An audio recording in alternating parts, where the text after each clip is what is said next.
الحمد لله نحمده ونستعينه ونستغفره ونعوذ بالله من شرور أنفسنا ومن سيئات أعمالنا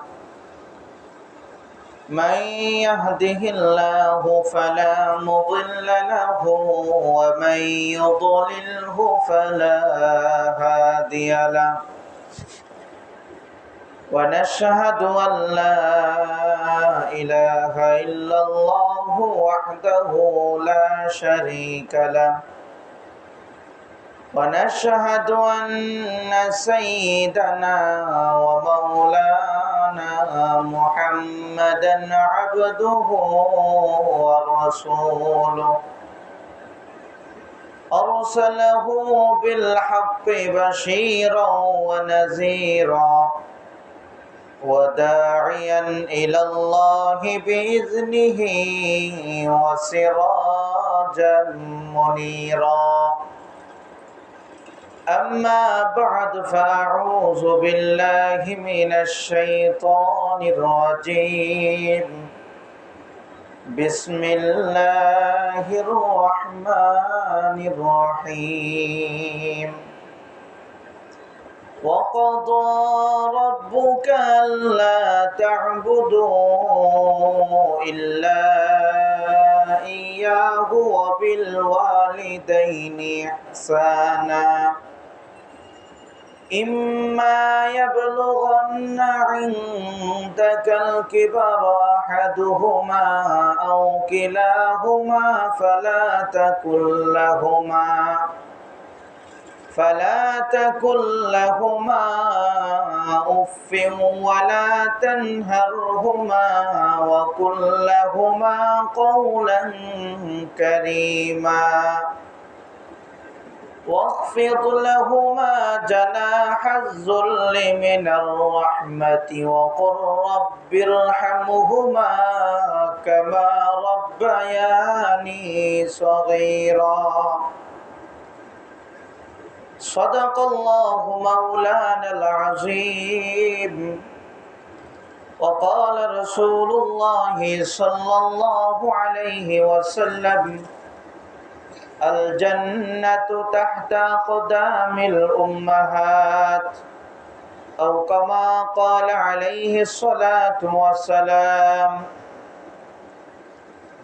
اللهم صل على محمد وعلى آل محمد সকলে পড়েন كما صليت على إبراهيم وعلى آل إبراهيم إنك حميد مجيد اللهم بارك على محمد وعلى آل محمد كما باركت على إبراهيم وعلى آل إبراهيم إنك حميد مجيد الحمد لله আল্লাহ তাবারক ওয়া তাআলার দরবারে অসংখ্য গণিত শুকরিয়া আদায় করছি যে আল্লাহ পাক আমাদেরকে পবিত্র শুক্রবার দিন আল্লাহ পাকের রেজামন্দি হাসিলের জন্য আল্লাহ পাক ওনার ঘরের মেহমান হওয়ার তৌফিক দান করেছেন।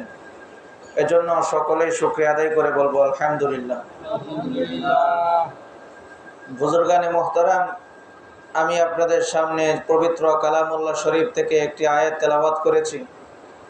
হাবিবে পাক সাল্লাল্লাহু আলাইহি ওয়াসাল্লামের অসংখ্য অগণিত হাদিস শরীফের ভান্ডার থেকে ছোট একখানা হাদিস আপনাদের সামনে পাঠ করেছি। আল্লাহ চাহে তো উক্ত আয়াত এবং হাদিসের আলোকে অল্প সময় কয়েকটি কথা বলবো ইনশাআল্লাহ। আমি আপনাদের সামনে আজকে যে বিষয়টা নিয়ে আলোচনা করব সেটা হচ্ছে পিতামাতার সাথে সন্তানের সৎ ব্যবহার এর করণীয় এবং পিতামাতার জন্য সন্তানের কি কর্তব্য। এই বিষয় নিয়ে আমি আপনাদের সামনে সামান্য সময় কথা বলবো ইনশাআল্লাহ, যদি আল্লাহ পাক তৌফিক দান করেন। আমার বন্ধুগণ, পৃথিবীতে যত মানুষ বসবাস করে এর মধ্যে আত্মীয়তার সম্পর্ক আছে, ভাই বোন, বোনের জন্য ভাই, ভাইয়ের জন্য বোন, বন্ধু বান্ধব আছে না? তাহলে একজন আরেকজন মানুষের সাথে সম্পর্ক, মহাব্বত, ভালোবাসা এটা প্রত্যেকের সাথেই আছে। কিন্তু বন্ধু বন্ধুকে ভালোবাসে, মহাব্বত করে, এটার মধ্যে কোনো না কোনো একটা স্বার্থ নিহিত আছে। ভাই ভাইকে মহাব্বত করে ভালোবাসে, এটার মধ্যে একটু স্বার্থ আছে। বোন বোনকে মহাব্বত করে, এটার মধ্যেও স্বার্থ আছে। চাচা বাতিজাকে মহাব্বত করে, এটার মধ্যেও স্বার্থ আছে। বাতিজা চাচারে, মামা কালুরে শ্রদ্ধা ভক্তি করে, ইজ্জত সম্মান করে, এটার মধ্যেও স্বার্থ আছে। আমি আসলে দীর্ঘ ভূমিকা দিয়ে কথা বলতে চাচ্ছি না, এজন্য আমি মূল জায়গায় চলে আসব, এজন্য মনোযোগ সহকারে শুনবেন। কিন্তু পৃথিবীতে এমন একটি ভালোবাসা আছে যেই ভালোবাসার মধ্যে কোনো স্বার্থ নাই। সন্তানকে মা বাবা যে মহাব্বত করে ভালোবাসে, সন্তানের প্রতি মা বাবার মহাব্বত আর ভালোবাসা, এটার মধ্যে কোনো স্বার্থ নেই। কি বলেন আপনারা, স্বার্থ আছে?